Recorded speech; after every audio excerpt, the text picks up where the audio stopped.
Very good morning, students. I, Dr. Sangamitra Das, welcome you all to the third session of International Marketing. In this, mostly we'll be covering the following things. That is, we will talk about quality of the products, of the packaging, and the labeling decisions that an international marketer has to take has to take when he is entering into the international market. Then we'll also talk about the concept of the international product life cycle. So let us start. So, a firm that is actually operating in the international market has to pay special attention to the packaging and labeling of its products. Besides protection and preservation of the goods, packaging and labeling should also meet the importer specifications and the regulations of the importing countries. Actually, packaging and labeling are often adapted to suit the socio-cultural factors of the target market and also the type of retail outlets it is planning to serve. So, besides protection of the product content, packaging also plays a significant role in promotion of the product marketed. There are various facets actually of packaging and that need the careful attention of the marketers. So, in this following slide, we'll talk about the various requirements that are has to be looked after while going for an international market. So the first requirement is about physical protection. So the protection should be such that it is resistance to damage. Its dimensions should be taken care of. Then we have quality protection, which talks about the required shelf life, fitness of packaging material for the product, barriers against lice, oxygen, microbes, water, moisture, etc. That is, the packaging should be such that it should protect the product from all the water or the moisture that it is going to face. Then the protection of flavor and the color of the particular product. Then third, we have product promotion, in which we talk about the quality image, the display value, the visibility of the product, the brand name promotion, the quality of decoration, printing, and vanishing. Then we have product information. In this, mostly the requirements are regarding product recognition, readability of text, instructions for use, warnings, and then information on weight, contents, keepability, name of the manufacturer, the seller, the importer, the origin, country of origin. So all this product information is required on the packaging. Then point number five, we have efficiency in use. So efficiency in use, you have to see whether the packaging is such that it is easy to handle, to empty it, to open it, to dispense it. Then you have to see about the pack stability, the firmness, environmental acceptability, disposability, whether it is child proof or not. Then you have to see about point number six, that is convenience in use. Then you have storage before handling it. Number eight, that is processability, that is talking about the temperature resistance, the attitude of the filling area, the stress and the crack stability, the performance and the quality assurance. Then you have machinability, that means whether the machine can stop the sensitivity, the pack or the shape, whether it is stable or not before and after the use, the ease of capping is there or not, labeling and printing of the product, then filling speed, temperature, opening level, volume inspection, inline coding. All these things have to be covered in machinability. Then we talk about storage, which is talking about the primary pack protection, the buffer protection, the fitness for palletization, the stacking weight, the strength of the packaging, whether it is fit for internal transport or not. Then there is transport, when in which we have to see about the weight or the volume ratio, the maximum weight, the transport distance, the pallet dimensions, that is the truckload, the stability. Then we talk about recyclability, whether it is having PVC or plastics only, natural materials, whether it is returnable, whether that means that whether the packages is of glass or pallets, what is the weight minimization. All these are the requirements of packaging when an international marketer is going in for its product launch in the international market. Next, we talk about new product launch. Actually, what is happening that ever growing market competition actually compels the firms to innovate so as to maintain their market share. So the pressure to bring out new products is much more intense on firms operating in international markets. Hence, what happens actually in a quest to compete in the market, firms often plan obsolescence of their own products and replace them with the new ones. So, the global market leader in safety razors, you can see the example of Gillette, positions its products on functional superiority by adding increasingly more number of blades to its razors.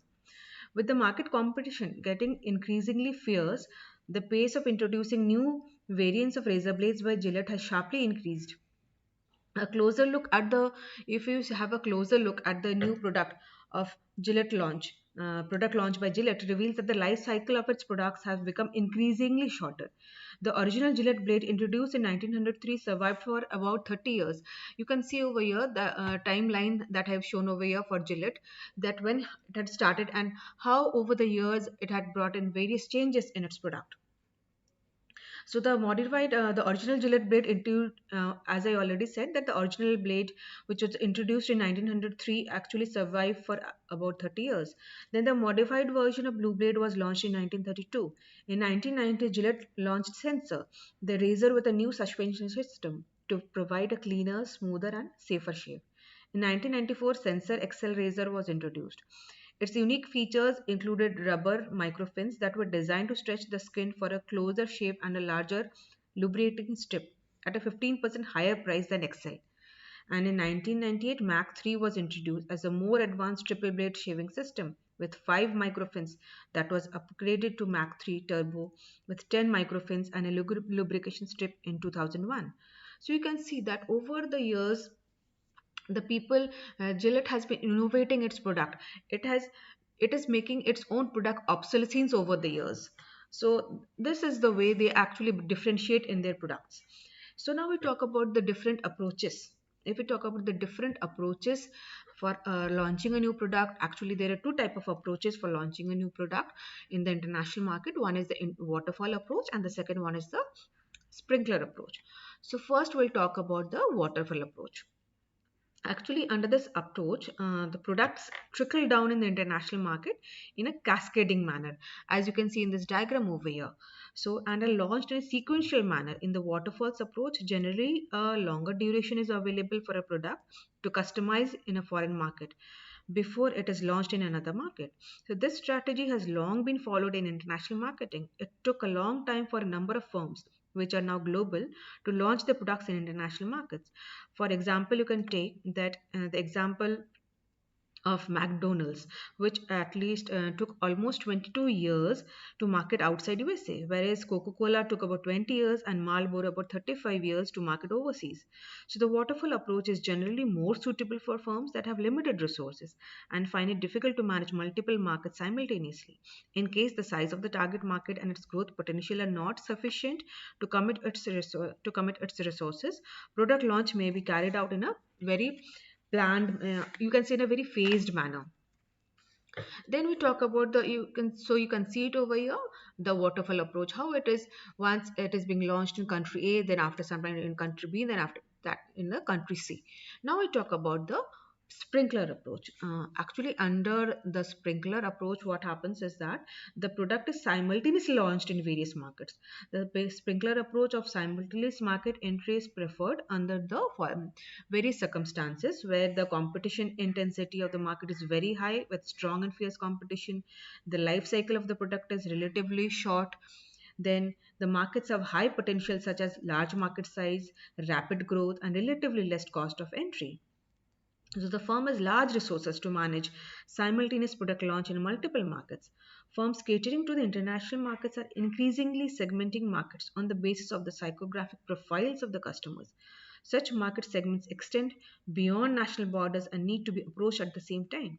So, in case of luxury consumer goods, wherein the fashion trends actually rapidly change across international markets, then you have simultaneous product launch is preferred. IT software like Microsoft products are launched across the world simultaneously. That means they are following a sprinkler approach. So there is no actually so then in sprinkler approach there is no time lag between the markets. So the growing competitive pressure in international markets and the decreasing marketing gap has encouraged simultaneous product launches. So this was the sprinkler approach. Next, we talk about the concept of international product life cycle. As you've already studied in marketing about the product life cycle, that it has mainly four stages, that is the introduction stage, the growth stage, the maturity stage, and the decline stage. Same also in the case of international marketing. International marketing also, it has the various stages.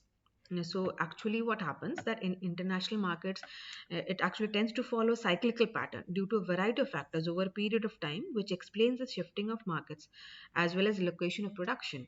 So the level of innovation in technology, resources, size of the market, and competitive structure influence the trade patterns. In addition, the gap in technology, preference, and ability of the customers in international markets also determine the stage of international product life cycle, as you can see in the diagram over here.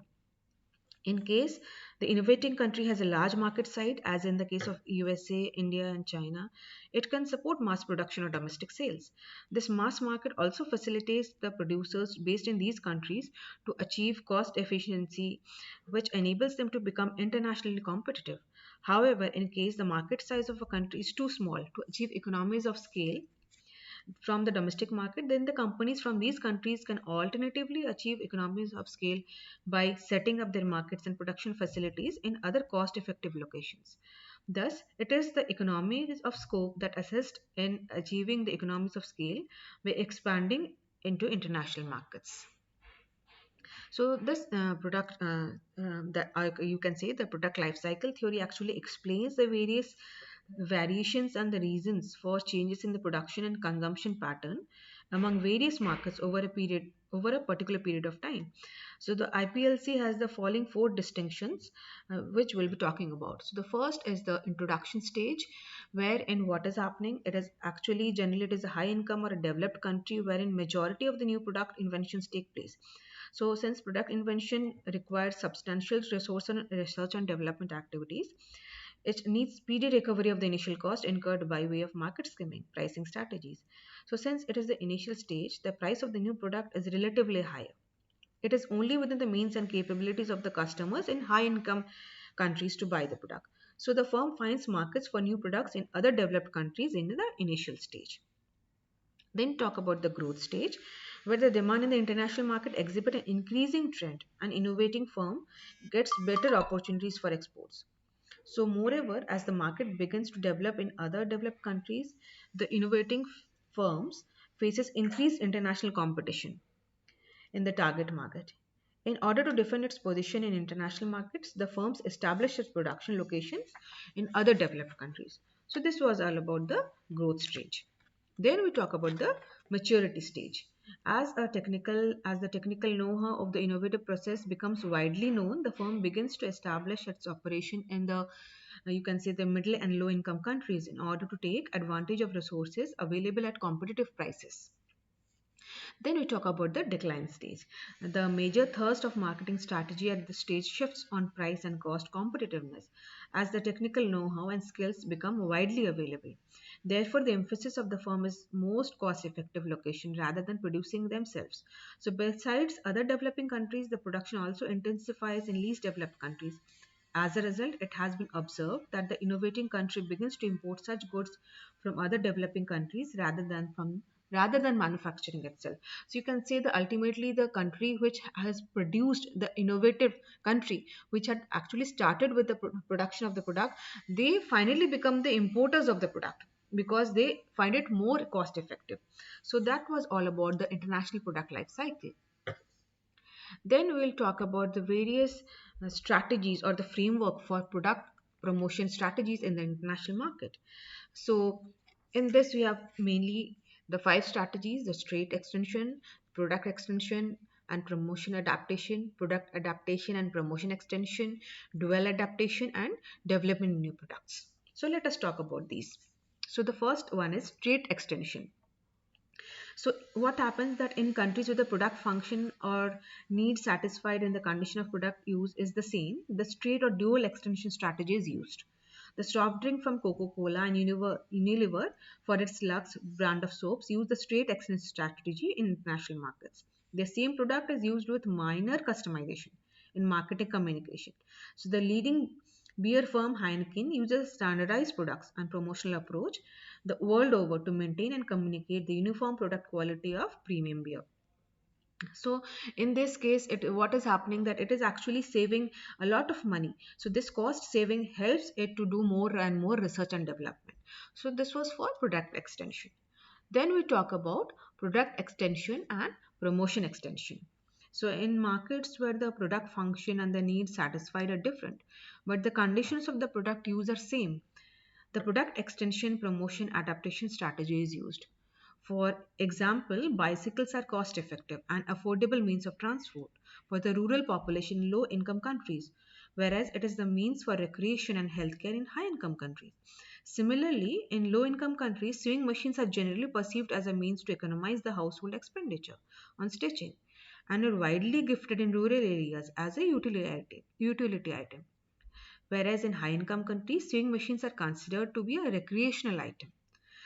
So in order to tap the Indian customers' need for traditional styles and imagery, Reed and Taylor, if you have seen the advertisement, it features Bollywood icon Amitabh Bachchan in its promotional campaign in a typical Jodhpuri ethnic source. So in India, you can okay, so that is why it is the extension of the product as well as the adaptation of the product, because in various countries the product is actually used for it showcases different uses of the product. Like in India, the chewing gum is viewed primarily as a children's product, whereas it is considered as a substitute for smoking in the USA. So the product is the same, but the uses are the different thing. That is why in have product extension and promotion adaptation. Then we talk about product adaptation and promotion extension. So, in markets where the conditions of products use are different, but the product performs the same functions to satisfy the same needs, the strategy of product adaptation and promotion extension is employed. So, around the world, detergent is primarily used for washing and cleaning clothes, but washing habits of the people they vary widely in various markets. Indian housewives use lukewarm water, whereas the French wash their clothes in scalding hot water, and the Australians use cold water. So, Indian and the French generally use top-loading washing machines, while most Europeans use front-loading washing machines. So, the differences in electrical voltage require product modifications in electrical appliances marketed in countries such as India and the USA. So, due to differences in TV operating systems, also, the Japanese consumer electronics firms have to customize their products. In such situations, actually, what happens? The promotional strategy remains the same, but the product modification is made depending upon the customer's needs in different markets. Next, we talk about dual adaptation. So, in countries where the functions of the product and the needs satisfied are different and the conditions of the product use are also different, a firm has to customize both the product and the promotional strategies. Clothing in low income countries serves the basic purpose of physical protection, whereas in high income countries or even in urban centers of medium and low income countries, it symbolizes the personality and status of the user. So, therefore, a firm has to customize both the product and its promotion. Then we talk about developing a new product. In markets where the product function and the needs satisfied remain the same, but the conditions of product use differ and the consumers do not possess the necessary ability to pay for the product. So, new product invention and development of new marketing communications are required. For example, in countries with very low income, especially in rural areas in Africa and Asia and Latin America, the buying power of the people is limited. Therefore, what happens? The firms have to develop technologies suitable to the target markets. Like you can say, the conditions in Africa actually it necessitated the firms developing hand powered washing machines because of the African markets. The African markets are not very well to do markets. So, like in India, also, what happened that Philips in India introduced a hand wound radio in 2003 mainly for the rural Indian market. Why? Because the electric supply in rural India is very bad and the constant use of batteries makes the radio very expensive. So the product has done very well in the rural markets. So you can see that how the products have to adopt it various there are various options for an international product strategy, that is product based on the product strength and geographical coverage and product promotion strategies for the international markets. So all these have to be studied when we are entering into the international market, so that whatever you do in the international market you can actually flourish over there instead of meeting a failure. So if I can summarize that in what happens that in international markets customers perceptions and needs differ to a varied extent from one country to other. So the product decision becomes a crucial component of any international marketing strategy. So it is very necessary to identify and develop the products for international markets for the two most critical decisions. that a firm has to take. Various approaches adopted for product development for international market include the ethnocentric, the polycentric, the regiocentric, and the geocentric approach. So a firm has to make a decision whether to offer a standardized product across markets or customize the products separately for different markets based upon a cost benefit analysis.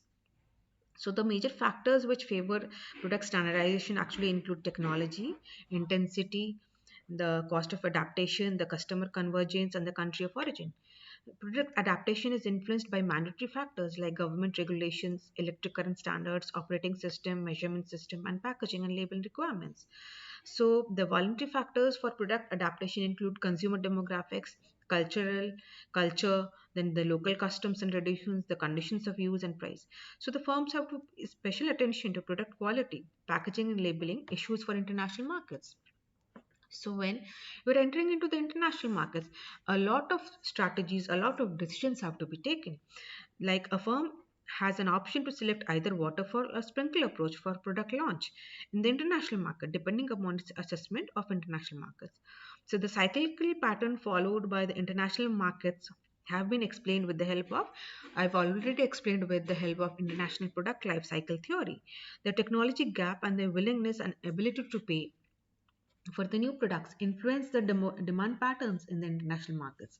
So the firm may position its product at different stages of the PLC in different markets. Besides, it may also cause its own products to move to another stage of the life cycle by introducing innovative products, as is being done by such firms like Gillette that I already explained that over the years Gillette has been producing such good and it has been making its own product as obsolete, and it has been making changes and innovations over its already existing products. So the international product strategy may be based on product strength and geographical coverage of the international markets. The product promotion mix for standardization versus adaptation decisions for products, and promotion serves as useful tool for evolving international product and promotional strategies. So these are the various things that has to be kept in mind for going into international market. So this is all for today, students. We'll meet in the next session. So thank you for today. Have a good day.